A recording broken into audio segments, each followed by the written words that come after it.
everyone, my name's Aisha, I'm 47 and I'm going to log my journey to a transplant, a kidney transplant. So I have CKD here, focal segmental glomerulosclerosis, and that basically is renal failure. My kidneys don't filter, that's both of them. So what I need is a kidney donor, a healthy kidney donor. Now, I've decided to log my journey because there isn't enough awareness for the ethnic background that I'm from, and there isn't enough education and information out there to make people aware that this is a disease that is quite common, and there isn't enough donors, probably worldwide, I would imagine.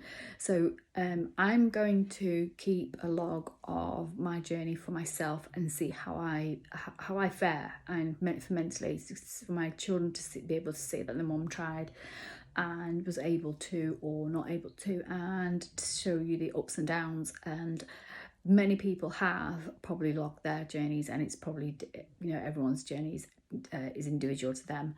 And for me, I was diagnosed with renal disease, CKD, stage 3, at the age of 25 when my first son was born.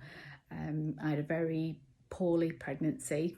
I was constantly sick, my blood pressure was high, I had preeclampsia, I was very, very poorly.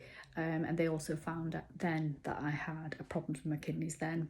So after Max was born, that was 22 years ago, after Max was born, we had a biopsy, which then through the specialists and the renal team discovered that I have got a condition that's very rare, and the chances are I was probably born with it, and they have no reason for why it exists, it's just there.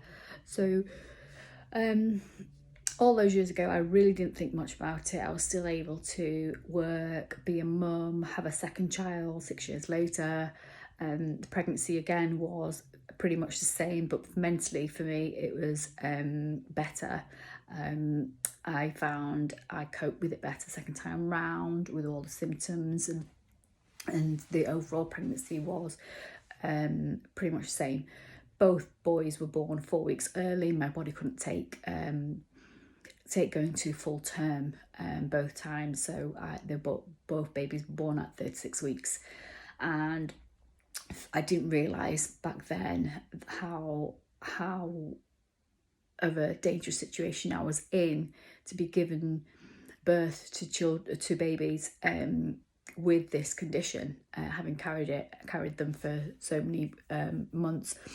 So I was very grateful and blessed to have had 2 healthy boys, although they were prem.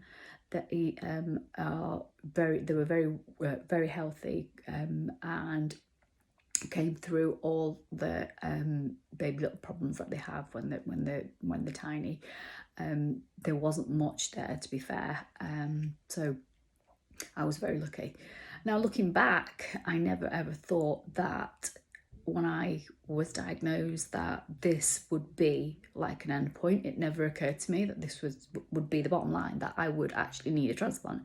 Maybe I didn't think too much about it, or maybe I just carried on with my life. I didn't really pay that much attention. There wasn't a lot of education out there for people like myself, but sometimes better the devil than you know, or sometimes you need the facts and sometimes you don't need the facts. But for me, I just carried on with my life. I was able to work. I've had a very good career in fashion, and at the moment I'm just having a rest and recoup from, well, it's been COVID, so, and I'm vulnerable, so I'm actually quite isolated at the moment as well, to keep myself safe.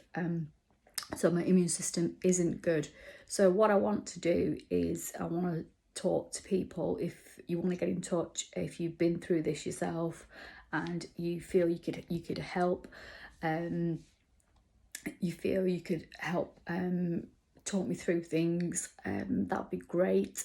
Or if you just want to watch and send love and support, that'll be wonderful. So I'll clock in next time. I have my first appointment with the renal transplant nurse next week. It'll be an hour and a half appointment over the phone, and let's see where we go from there. Okay, thank you.